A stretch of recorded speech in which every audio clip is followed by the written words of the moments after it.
Okay, baik. Assalamualaikum warahmatullahi taala wabarakatuh. Alhamdulillah.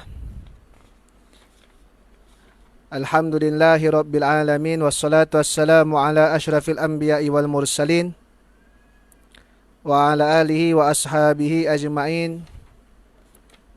Wattabi'in wa tabi'i tabi'in wa man istanna bisunnatihi ila yaumiddin amma ba'da. Rabbi shrah li sadri wa yassir li amri wa hlul 'uqdatam min lisani yafqahu qawli. Alhamdulillah, syukur kita kehadrat ilahi dengan izin dan limpahan kurniaan darinya, kita masih lagi diberikan bimbingan taufik dan hidayah daripada Allah Subhanahu wa ta'ala.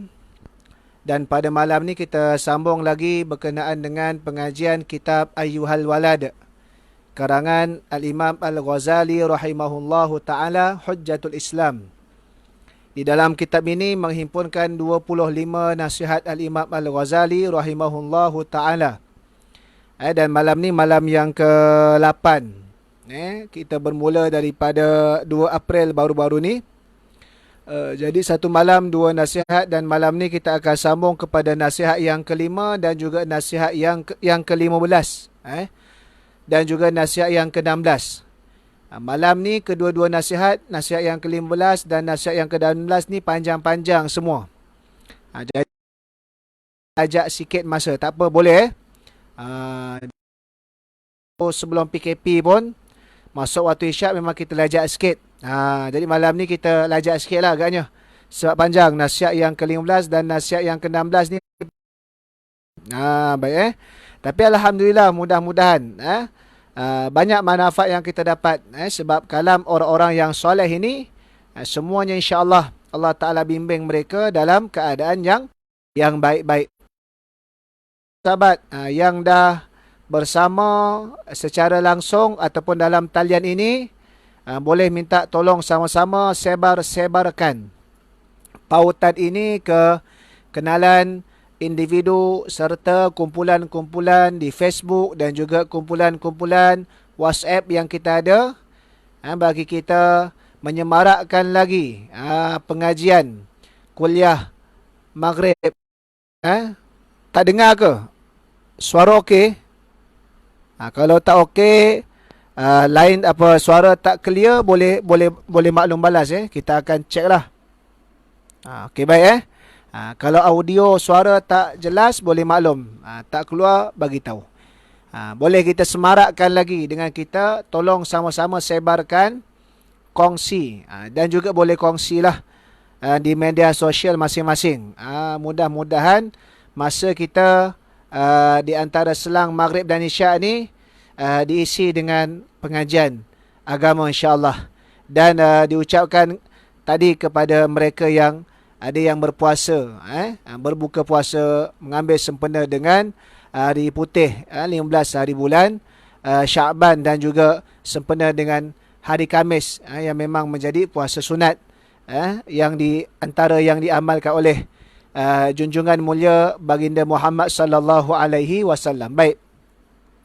Kita terus kepada nasihat Al-Imam Al-Ghazali yang ke-15, yang mana membawakan 8 wasiat Hatim Al-Asim rahimahullahu ta'ala. Daripada wasiat 15 ni, dibawa ada 8 wasiat pula yang dihimpunkan. Wahai anakku yang tercinta, Hatim Al-Asim, murid Asy-Syaqiq Al-Balkhi rahimahullahu ta'ala, pernah ditanya oleh gurunya, ditanya oleh Asy-Syaqiq Al-Balkhi rahimahullahu ta'ala, engkau telah belajar daripadaku selama 30 tahun lamanya. Lama tu belajar, tuan-tuan. Maka apakah ilmu yang telah engkau dapatkan daripadaku? Jadi Tok Guru nak tanya dia, dalam sepanjang 30 tahun tu apa yang dia peroleh? Apa yang memberikan kesan ke dalam hati dan pengamalan dia? Hatim Al-Asim menjawab, aku telah dapat menghasilkan 8 faedah daripada segala yang aku pelajarinya. Daripada 30 tahun belajar, 8 faedah, 8 poin penting.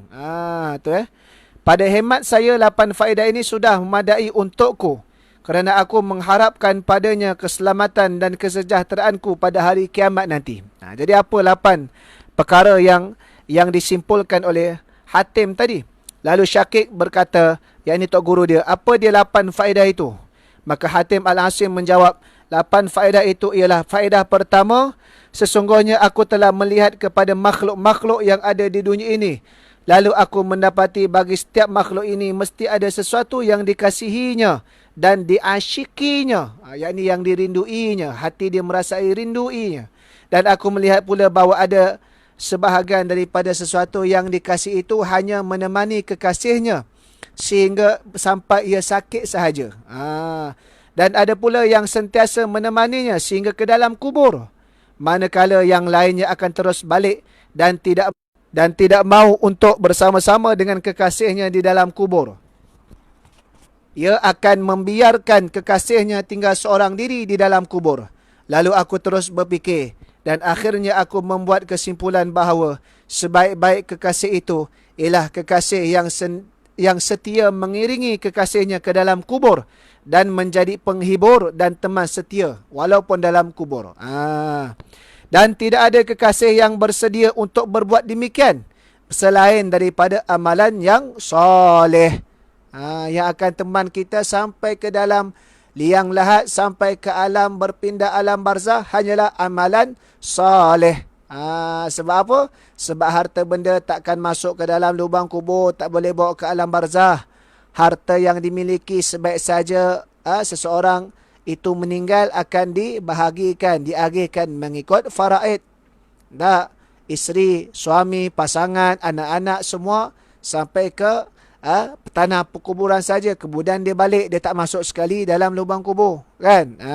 Baik, hanya amalan soleh sahaja sepanjang di dunia jika kita buat, kita laksanakan, maka dia turut sama akan serta kita ke dalam alam barzah, menemani kita, insya-Allah menyelamatkan kita.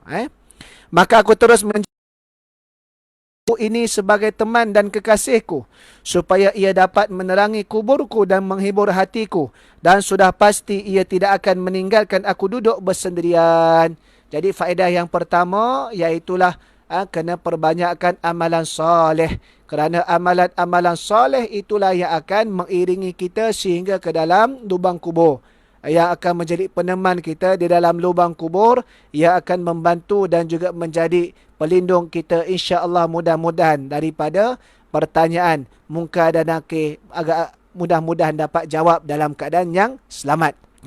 Tu yang faedah yang pertama. Baik, disebut oleh Hatim Al-Asim, sesungguhnya aku melihat sekalian makhluk itu sentiasa mengikuti kehendak nafsu mereka dan bersegera menunaikan apa jua kehendaknya.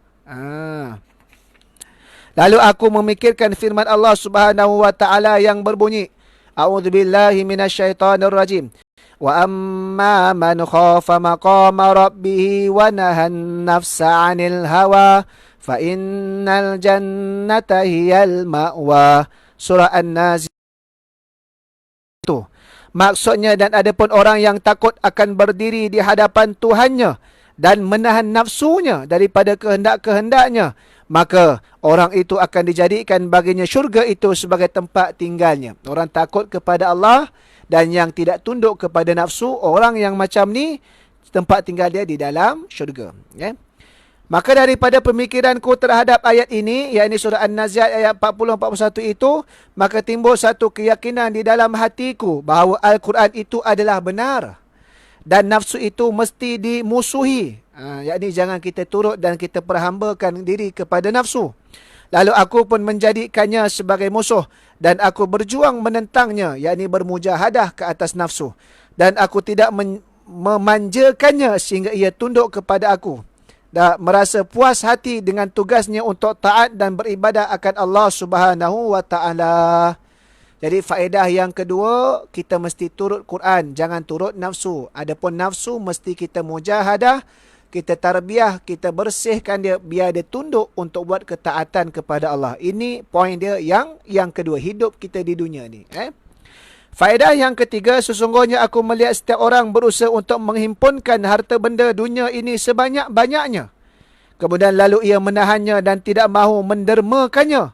Lalu aku memikirkan akan firman Allah Subhanahu wa taala yang berbunyi, A'udzubillahi minasyaitonirrajim. Ma 'indakum yanfad wa ma 'indallahi baq. Surah An-Nahl ayat 96. Maksudnya, apa yang ada di sisimu itu akan habis.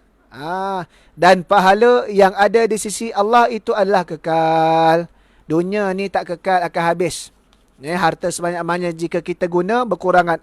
Adapun pahala, sebanyak mana amalan ibadah kita buat, semakin bertambah pahala kita. Lalu aku pun terus suka mengorbankan apa jua yang aku dapatkan daripada harta benda dunia, dan aku suka membahagikannya di kalangan fakir dan miskin, supaya harta benda itu menjadi pahala yang tersimpan di sisi Allah Subhanahu wa taala. Harta yang kita himpunkan di dunia ni sebanyak-banyaknya, maka tak ada faedah.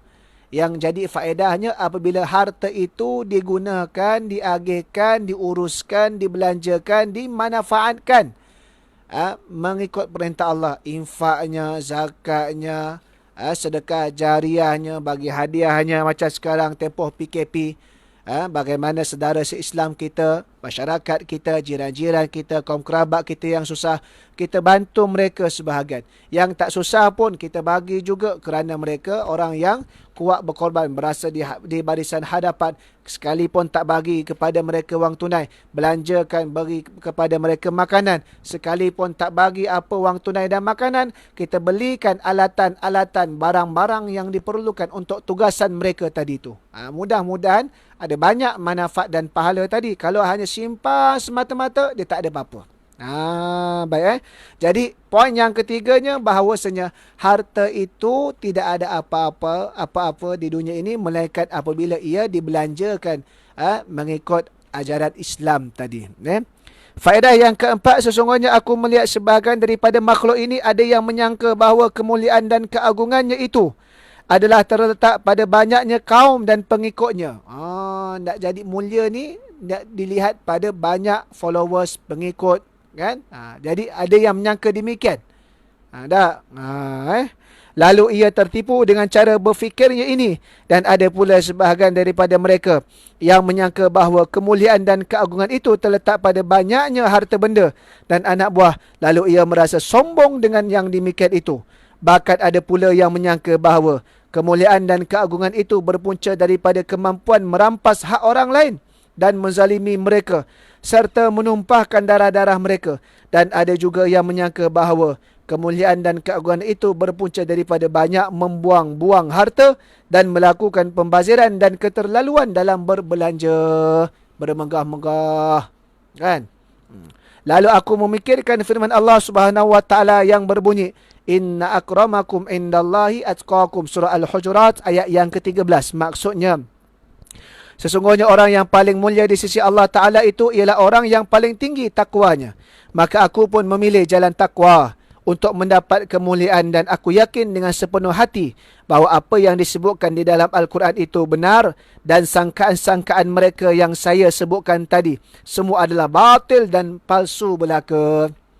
Jadi poin yang keempat adalah kemuliaan dan keagungan itu adalah apabila kita bertakwa kepada Allah Subhanahu wa taala.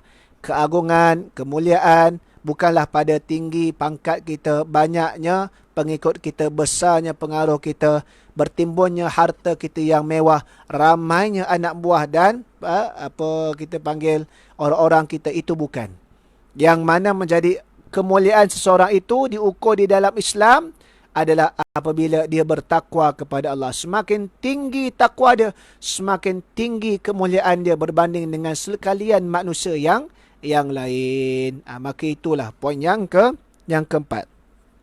Faedah yang kelima, sesungguhnya aku melihat ramai orang yang saling maki-memaki dan umpat-mengumpat. Dan aku dapati hal ini berpunca daripada sifat hasad dalam memiliki harta, kedudukan atau ilmu. Lalu aku memikirkan firman Allah Subhanahu wa taala yang berbunyi, Nahnu qasamna bainahum ma'isyatahum fil hayatid dunya. Surah Az-Zukhruf ayat 32.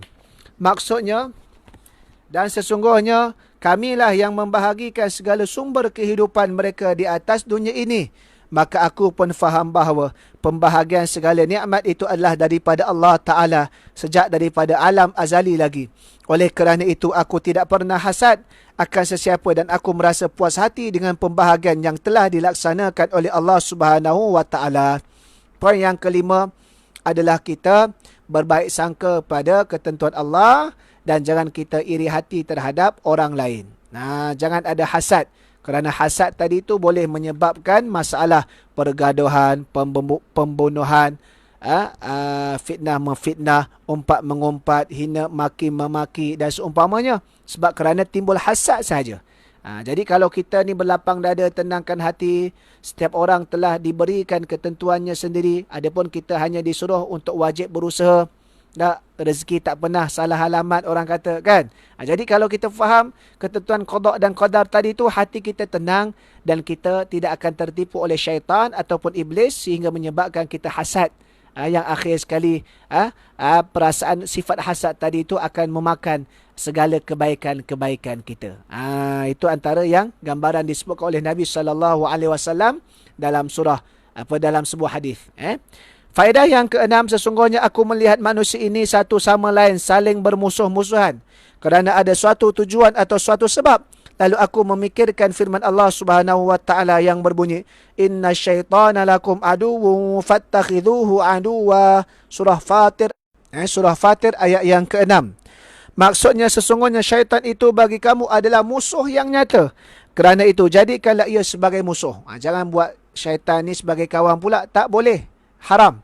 Dia telah diciptakan oleh Allah ketentuan musuh kepada anak Adam, musuh yang nyata, dan perintah daripada Allah kan jadikan syaitan tu musuh. Maka aku pun membuat kesimpulan bahawa tidak perlu kita bermusuh dengan sesiapa selain daripada syaitan. Sebab itu kita nak bermusuh apa dengan manusia?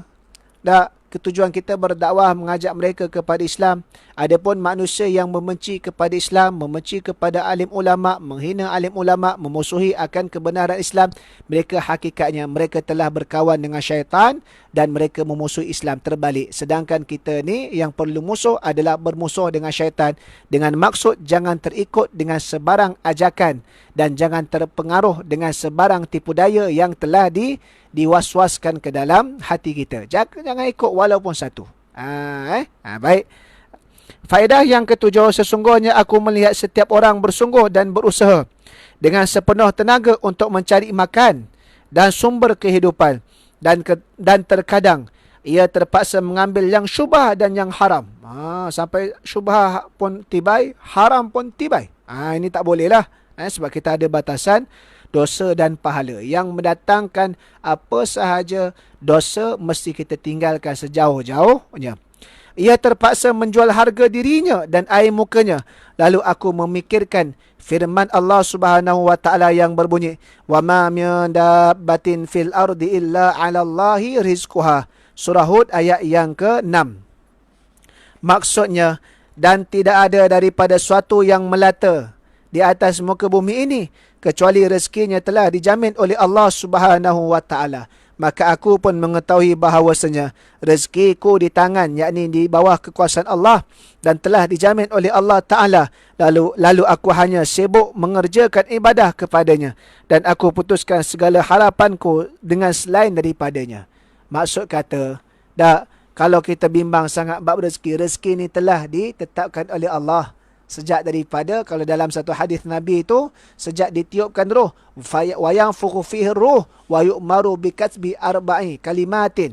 Apabila malaikat meniupkan roh, memasukkan nyawa ke dalam janin tadi itu, yang berada dalam kandungan ibunya, apabila 120 hari, disuruh tulis 4 perkara. Salah satunya tentang rezeki dia tadi itu. Bukan bermaksud kita tak perlu berusaha. Maksudnya kita berusaha, kita mencari rezeki, jangan sampai kita sempitkan masa untuk ibadah. Kerana apa? Rezeki sudah ada. Allah Ta'ala tetapkan sekian. Yang kedua, bila rezeki tadi itu Allah Ta'ala dah tetapkan, kita punya kewajipan hanyalah berusaha. Maka apa yang perlu kita jaga? Pastikan kerja yang kita buat tu jadi ibadah dengan niat yang ikhlas, dengan tanggungjawab yang betul dan juga tidak bercanggah dengan syariat. Maka itu yang nak dimasukkan beribadah sepenuhnya.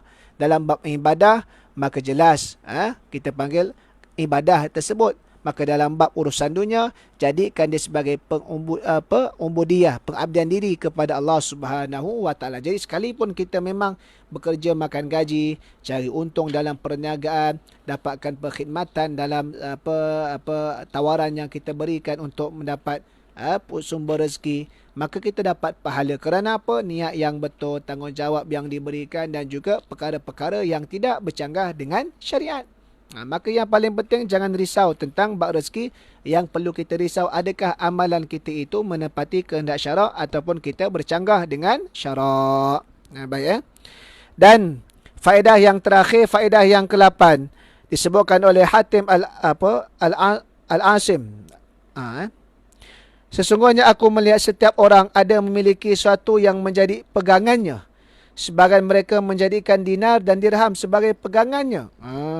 Dan yang lain pula menjadikan harta dan kerajaan sebagai pegangannya. Dan ada pula yang menjadikan kemahiran itu pekerjaan sebagai pegangannya. Bahkan ada orang yang menjadikan hamba Allah sebagai pegangannya. Lalu aku memikirkan firman Allah Subhanahu Wa Taala yang berbunyi, "Wa man yatawakkal 'ala Allahi fahuwa hasbuh. Innallaha balighu amrih. Qad ja'alallahu likulli syai'in qadra." Surah At-Talaq ayat yang ketiga. Maksudnya, dan sesiapa yang bertawakal kepada Allah, maka Allah sesungguhnya Allah Ta'ala itu mempersampaikan segala urusannya, dan sesungguhnya Allah Ta'ala telah menjadikan bagi setiap sesuatu itu kadar yang telah ditentukannya. Maka aku pun terus bertawakal kepada Allah. Maka Allah mencukupkan akan aku, dan Allah itu ialah sebaik-baik tempat berserah diri. Jadi poin yang ke-8-nya, jangan kita meletakkan kebergantungan kita, pegangan kita selain daripada Allah. Cukuplah Allah Subhanahu Wa Taala tempat kita bergantung, tempat kita menyerah diri. Sebab itu dalam apa jua keadaan, contoh macam sekarang kita berhadapan dengan pandemik wabak COVID-19, coronavirus ini, walaupun dalam keadaan kita mesti berusaha, kita mesti mencegah, kita mesti merawat, kita mesti menjaga diri kita, tapi jangan lupa kita ada Allah. Maksudnya apa? Jangan sampai kita lupa untuk nak menjaga hubungan kita dengan Allah. Bagaimana amalan ibadah kita, dipertingkatkan ataupun tidak? Malam tadi, malam semalam, malam nisfu Sya'ban, di antaranya kelebihan iaitulah diampunkan oleh Allah sekalian dosa-dosa makhluknya, melainkan orang yang mensyirikkan Tuhan dan orang yang mengadu domba. Malam ni malam Jumaat. Maka sudah pasti malam bagi penghulu segala hari ada kelebihan-kelebihan dia. Bagaimana ibadah-ibadah kita. Waktu biasa sebelum PKP kita sibuk urusan dunia di luar, dan bila waktu kita berada di rumah dalam tempoh sepanjang PKP ini, bagaimana ibadah kita, bagaimana hubungan kita dengan Quran, bagaimana amalan kita, ilmu kita dan seumpamanya, adakah meningkat atau tidak? Itu tanda kita meletakkan kebergantungan kita kepada Allah, kerana kita umat Islam, selain daripada usaha yang wajib kita kena gerakkan, asasnya, dasarnya kita ada Allah. Jangan lupa kebergantungan tawakal kita kepada Allah Subhanahu Wa Taala. Maka lalu Syakib Balkhi pun berkata kepada Hatim Al-Asim, "Semoga Allah sentiasa memberi taufik kepadamu. Sesungguhnya aku telah membaca Taurah, Injil, Zabur dan Al-Quran." Hebat Tok Guru dia ni 4 kitab suci dibacanya, pelajarinya. "Maka aku mendapati isi keempat-empat kitab ini adalah berkisar pada membahas 8 masalah yang engkau sebutkan tadi, dan siapa yang beramal dengannya, maka sebenarnya ia telah beramal dengan keempat-empat kitab yang aku sebutkan tadi." Maksudnya apa? Tok Guru dia tadi membenarkan, mengiyakan tentang 8 poin utama yang dipelajari oleh Hatim bin Asim selama 30 tahun tadi itu. Secara ringkasnya 8 pasak atau 8 poin utama dia. Maka kesemua itu dikatakan pengajaran dia umumnya, mana-mana kitab suci Al-Quran dan juga kitab-kitab sebelum daripada ini dan Zabur, semua berkisar berkenaan dengan hal yang demikian. Tawakal kepada Allah, jadikan syaitan sebagai musuh, jangan kita hasad, jangan pernah kita maki-memaki, umpat-mengumpat. Jadi semua tadi itu adalah ajaran yang baik untuk membawa manusia ini kembali kepada kehidupan atas landasan jalan yang sebenar, sebagaimana yang diperintahkan oleh Allah Subhanahu wa taala. Jadi kita cuba amalkan 8 perkara tadi itu. Insya-Allah ada keberkatan dan kebaikan, dan sememangnya pastinya ada dalil-dalil daripada Al-Quran dan Sunnah yang menekankan juga yang berkisar tentang 8 perkara yang telah disampaikan ataupun yang diringkaskan oleh Hatim bin Asim sebagaimana sepanjang 30 tahun yang dia telah pelajari ilmu. Baik, nasihat yang ke-16. Kan dah sebut tadi nasihat ke-15 pun panjang. Yang ke-16 ni pun panjang. Tak apa, kita baca. Habis ni selesai. Yang mana nasihat yang ke-16 iaitulah berkenaan dengan carilah guru yang mursyid. Iaitu guru yang boleh membimbing kita, menjadi rujukan kita dalam sesuatu permasalahan supaya kita memahami Islam, memahami Al-Quran dan Sunnah dengan baik. Ini guru yang mursyid. Wahai anakku yang tercinta, sayogianya bagi seseorang yang jalan akhirat, iaitu bahawa ada baginya seorang guru yang mursyid lagi pandai mendidik supaya guru itu dapat menghilangkan daripadanya akan perangai-perangai yang jahat itu dengan tarbiyahnya. Tak boleh seorang-seorang tak nanti takut ambil ilmu, cedok ilmu daripada siapa? Takut daripada makhluk yang selain manusia, jin ke, syaitan ke. Mula-mula nampak baik, namun bimbang nanti last kali diseleweng, ditipu oleh syaitan dan iblis tadi. Lalu guru itu menggantikan di tempat perangai yang jahat tadi akan akhlak yang mulia. Ditarbiahnya supaya meninggalkan perkara yang jahat, diganti dengan akhlak yang baik. Dan dalam proses tarbiyah ini, kerana seorang guru tidak ubahnya seperti kerja seorang petani yang sentiasa membuang duri dan mencabut rumput yang tumbuh di celah-celah tanamannya, maka dengan itu tanamannya akan hidup segar dan akan menghasilkan hasil yang sempurna. Maka itu peranan guru tadi. Dah ada dia punya masalah, terus dibaiki. Ada dia punya kesilapan, terus dididik semula.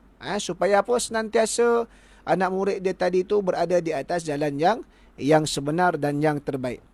Maka sayogia bagi mereka yang berjalan ke negeri akhirat itu, ada seorang guru yang mentakdibkannya, yakni yang mendidiknya, melatihnya, mengajarkan adab baginya dan menunjukkan kepadanya jalan Allah Ta'ala. Kerana Allah Ta'ala telah mengutus segala rasul untuk menjadi pembimbing bagi sekalian hamba-Nya.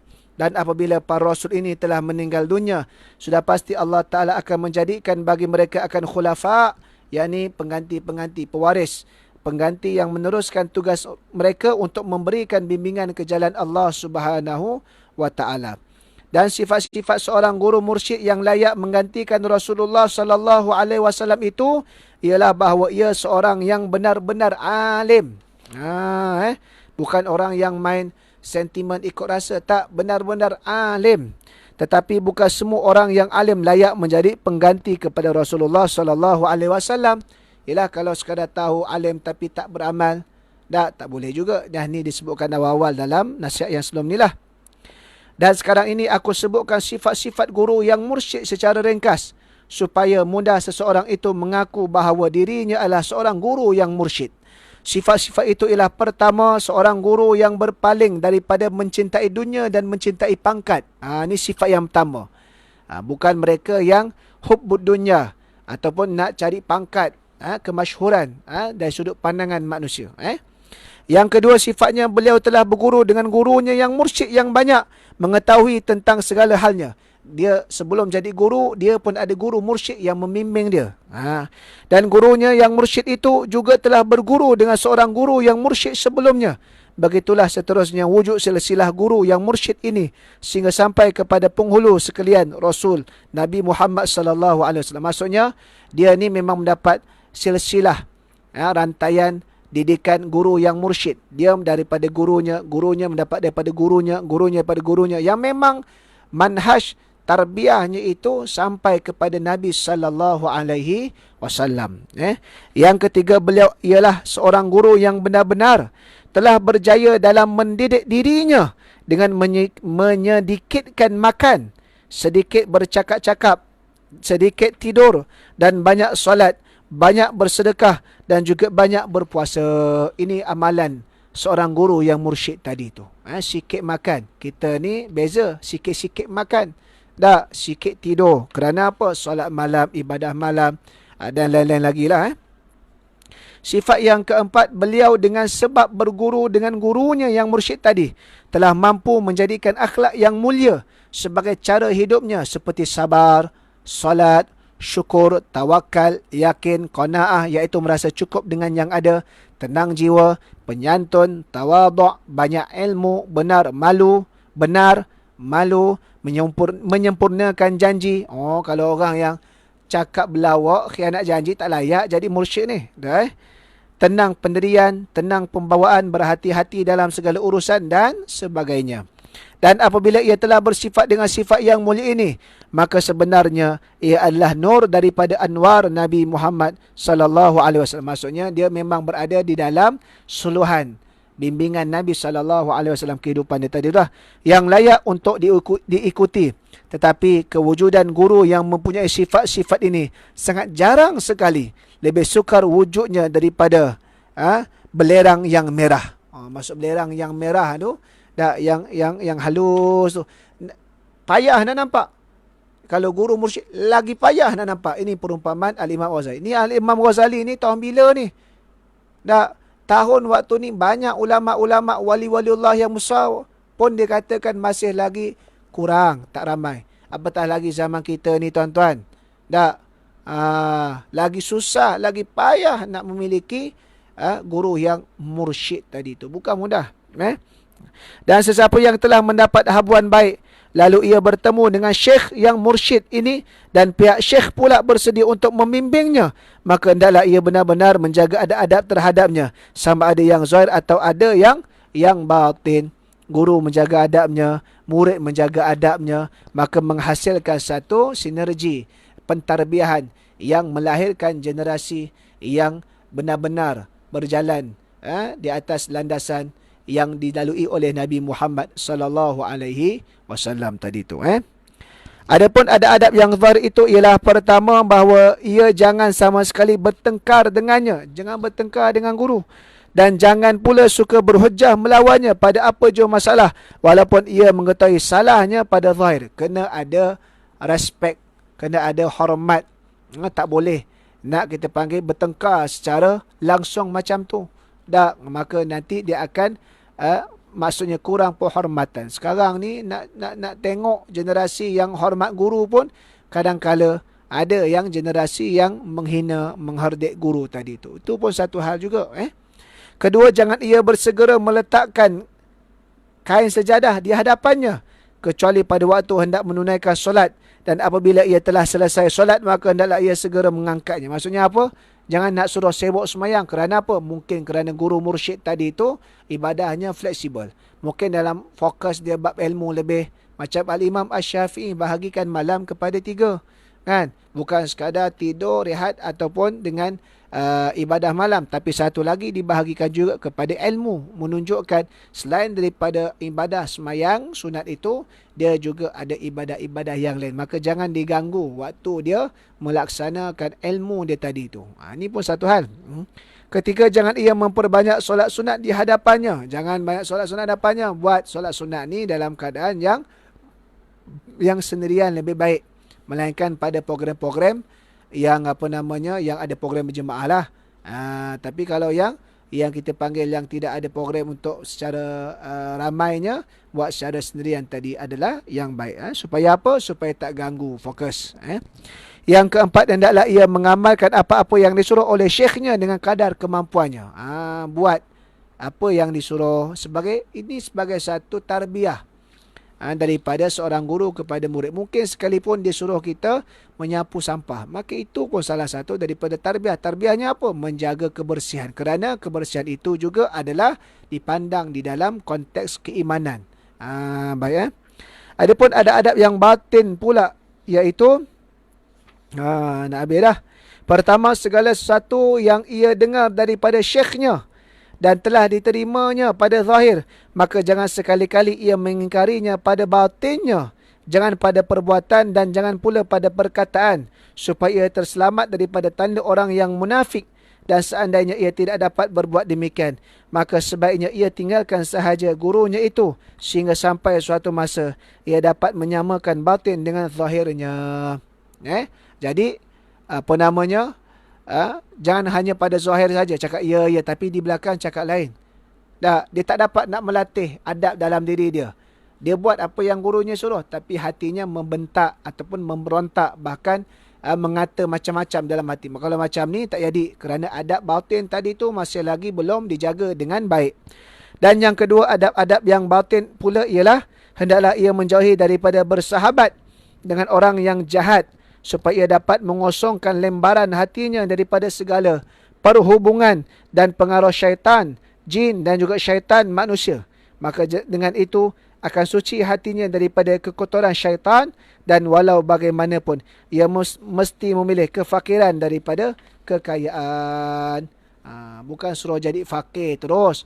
Kefakiran tadi itu maksudnya dia ni tidak sampai mata menjadi gelap mata dia dengan habuan dunia tadi itu. Dan juga dia mesti berjaga-jaga dalam memilih siapa yang dia bersahabat. Kerana apa? Kerana bimbang dengan salah memilih persahabatan, dia boleh mengganggu ataupun merosakkan proses pentarbiahan dalam diri. Kerana Nabi SAW pun ada sebutkan, An-nasu ala dini khalilih. Manusia itu mengikut rentak agama teman dia tadi tu. Kalau dia dah baik, tapi teman dia tak baik, teman dia tu pula berjaya mempengaruhi dia, maka dia jadi yang tak baik. Sebab itu memilih teman yang bagaimana? Teman yang senantiasa menasihati dia dan boleh menerima nasihat dia. Teman yang sentiasa memperingatkan dia tentang ajaran Islam, tentang perintah Allah, tentang larangan Allah untuk ditinggalkan. Jadi teman yang baik sedemikianlah. Bukan teman yang semata-mata sebab apa jadi teman? Sebab dia banyak belanja aku makan, sebab dia banyak belanja aku minum, sebab dia banyak bagi aku manfaat sekian-sekian, bagi hadiah, bagi projek, bagi ini. Ini bukan teman yang baik di dalam Islam. Kriteria teman yang baik dalam Islam adalah teman yang mampu membantu dia untuk terus mengingati Allah dalam apa jua keadaan, sama ada keadaan susah ataupun keadaan yang senang. Kerana teman tadi tu akan membimbing dia, akan support dia, menyokong dia untuk dia terus melaksanakan perintah Allah Subhanahu wa ta'ala dalam kehidupan dia tadi itu. Baik, jadi itulah nasihat Al-Imam Al-Ghazali pada nasihat yang ke-15 dan juga nasihat yang ke-16. Betul kan? Nasihat yang ke-15 dan juga nasihat yang ke-16. Yang mana nasihat yang ke-15, 8 faedah kesimpulan daripada 30 tahun yang dibelajari ilmu oleh Hatim Al-Asim apabila menceritakan kepada tok guru dia Syakib.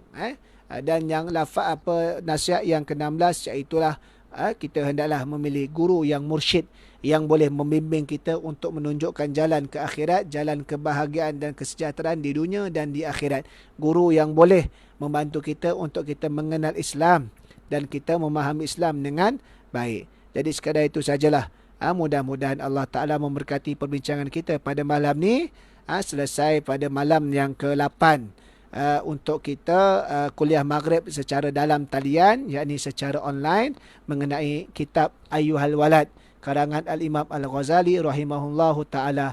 Mudah-mudahan Allah Ta'ala memberkati dan memberikan bimbingan kepada kita semua. Dan esok insya-Allah akan diumumkan sama ada tempoh PKP, perintah kawalan pergerakan ini akan dilanjutkan selepas daripada 14 April ataupun akan tamat sehingga 14 April. Sama-sama kita doakan apa yang terbaik, yang mana telah ditakdirkan oleh Allah untuk nyawa kita, untuk keselamatan umumnya dan juga untuk negara dan seluruhnya. InsyaAllah, mudah-mudahan Allah Ta'ala mengampuni dosa-dosa kita. Jangan lupa untuk semua subscribe YouTube Zuhaili Saiman dan tolong sebar-sebarkan kepada orang ramai.